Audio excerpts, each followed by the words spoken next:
if we look to the answer as to why for so many years we achieved so much, prospered as no other people on earth, it was because here in this land we unleashed the energy and individual genius of man to a greater extent than has ever been done before.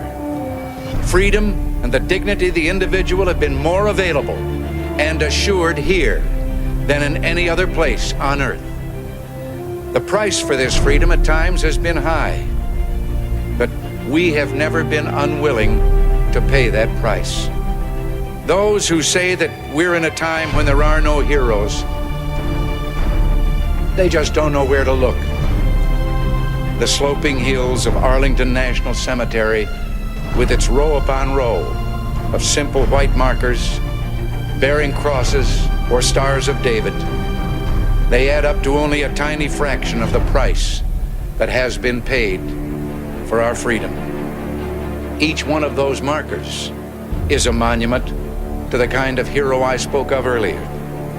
Their lives ended in places called Belleau Wood, the Argonne, Omaha Beach, Salerno, and halfway around the world on Guadalcanal, Tarawa, Pork Chop Hill, the Chosin Reservoir, and in 100 rice paddies and jungles of a place called Vietnam. Under one such marker lies a young man, Martin Treptow, who left his job in a small-town barber shop in 1917 to go to France with the famed Rainbow Division. There on the Western Front, he was killed trying to carry a message between battalions under heavy artillery fire. We're told that on his body was found a diary. On the flyleaf, under the heading, "My Pledge," he had written these words: "America must win this war. Therefore I will work, I will save, I will sacrifice, I will endure.